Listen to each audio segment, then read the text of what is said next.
Alright folks, the first sign you might have a bad oil pressure sensor is that dreaded oil pressure warning light on your dashboard. You know the one? It looks like a little oil can with a drop coming out. Now this light doesn't always mean your engine's bone dry, but it's a surefire sign something's wrong.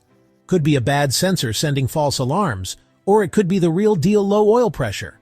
Either way, you don't want to mess around with this one. Ignoring this light is like playing Russian roulette with your engine. We're talking catastrophic engine failure, folks. So bottom line, if that oil pressure light flashes or stays on, don't ignore it. Get it checked out by a mechanic you trust. Next up, let's talk about your oil pressure gauge. You know, that little dial that usually sits next to your speedometer.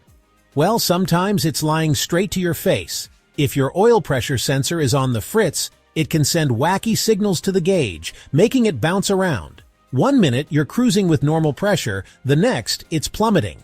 If you're seeing constant erratic readings, or the needle's stuck at 0 or pegged at max, you've got a problem.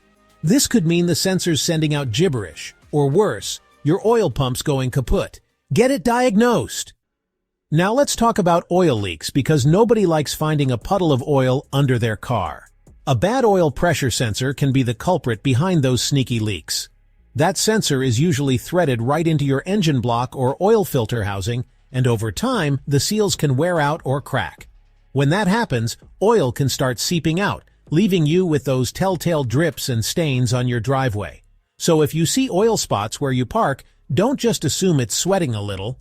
Get under there, check for leaks around the oil pressure sensor, and get it fixed before it turns into a major headache. Alright folks, let's talk about how a bad oil pressure sensor can make your car feel like it's dragging an anchor.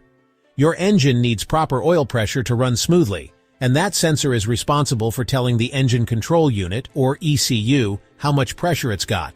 When the sensor goes haywire and sends faulty signals, the ECU gets confused. The ECU might think there's too much or too little oil pressure, causing it to overcompensate or underperform. This can lead to all sorts of engine performance issues, from rough idling and misfires to hesitation and loss of power. In some cases, your car might even go into limp mode, a self-preservation feature that limits engine power to prevent further damage.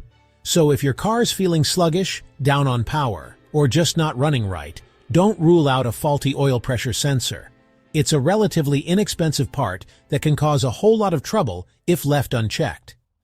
And finally, we come to the dreaded check engine light, the bane of every car owner's existence. This little light is like the boy who cried wolf. Except instead of a wolf, it's usually something expensive. A failing oil pressure sensor can definitely trigger that check engine light. When the sensor starts acting up, it sends out a distress signal to the ECU, which then throws a code and illuminates that ominous light on your dashboard. The problem is, the check engine light is about as specific as a fortune cookie. That's why it's important to get the code read with a diagnostic scanner. If the code points to the oil pressure sensor, you'll want to get it replaced as soon as possible. Ignoring a check engine light, especially one related to oil pressure, is like ignoring a ticking time bomb under your hood.